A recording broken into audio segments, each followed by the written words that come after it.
Hello, my beautiful people. How y'all doing? I am back, the one and only Jay Pleasant, with some inspiration for you. So it is Monday, and I figured, hey, why not go ahead and start your week off, with an inspirational word? It's motivational Monday, as I say. So what was on my heart, in my mind, in my spirit was eternal healing. We got to learn how to heal from the inside out. Okay, so y'all see this glow. I'm just thanking God for another day. I am so blessed. My heart is happy. And I just wanted to share with y'all, just spread a little love. And so, internal healing, let's just go ahead and get into it. I was thinking about pruning. In order to heal internally, we got to get rid of some things, right? So that means we got to do some pruning. We got to clear up some things. We got to remove some things that is not of God. We got to remove some things that's keeping us down. And one way to start is by just thinking about what season you in. Writing some things down and trying to figure out, okay, what is working for me? What is not working for me? What changes do I need to make? Anytime you go through life with an expectancy of something. And if you're not, then you need to reevaluate what you have going on. And one thing I ask myself is, what am I doing right now that's going to benefit me in my future?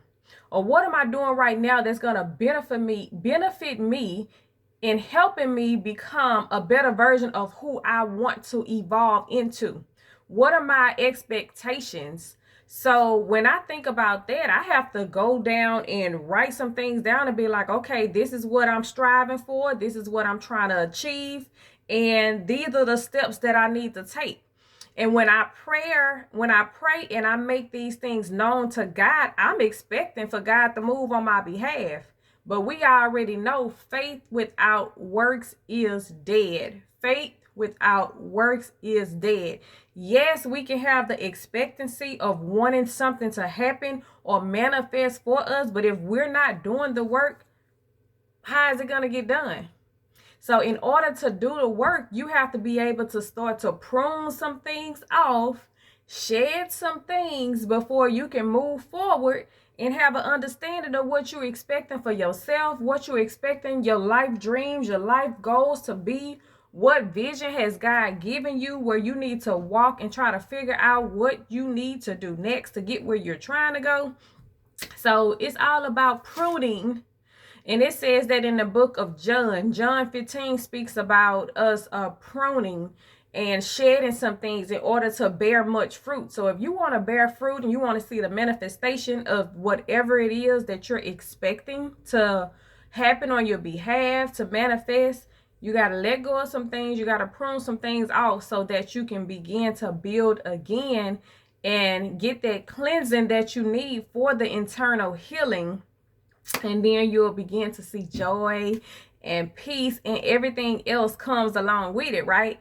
Okay, so that's the question you should ask yourself. What am I expecting or doing right now that I can change that's going to get me prepared for my next? What am I expecting? What am I doing now that's going to benefit me to moving into my next? What am I expecting from God to do for me? And what work am I doing? Have I put my wheels in motion to make this happen for me? Okay, y'all, so I just wanted to share that with y'all. It's all about internal healing. In order to do that, you got to be able to shed. You got to start pruning and getting rid of some things. Okay, God is waiting on you.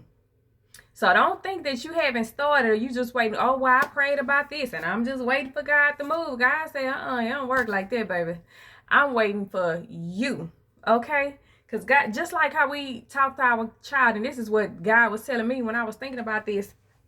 He was like, just like you tell your children,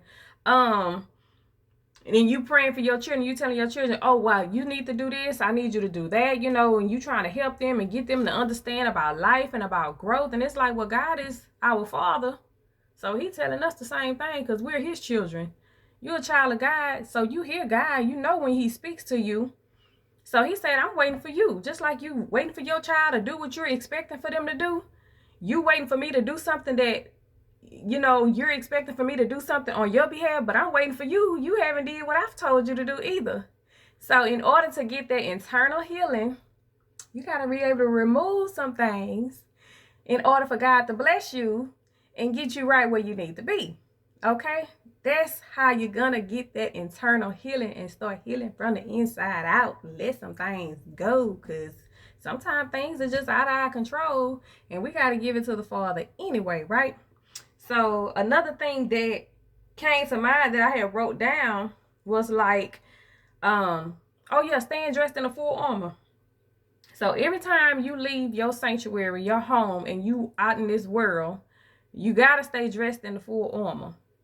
Anytime that you leave or your home and you haven't dressed in the full armor, you are lacking a piece of your identity. So you're going to get hits after hits and blows after blows, because the enemy going to try to come for you. And you can't get that internal healing if you haven't got suited up. So you got to get suited up, right? So you can withstand the evils and everything that the enemy try to throw at you. So make sure you armored up. Make sure you're not lacking a piece of your armor. Stay with it. Stay ready. Stay in position. And allow God to speak to you and start sharing those things, because there should be a level of expectancy that you are waiting for God to do for you, to move for you, so that you can feel the peace that surpasses all understanding and a joy that no man can take away. Okay, begin that pruning process. It's time for some internal healing. We moving forward. Okay, so y'all be blessed. And as I always say, please share with 3 people, y'all. If it's not for me, do it for somebody else, because it's somebody else that needs to hear this word. Okay, motivate somebody else, encourage, inspire, uplift somebody else on today. That's what it's all about. Motivational Monday. If all is not well, know that God is still working and you are beauty marked by God. Okay, y'all be blessed.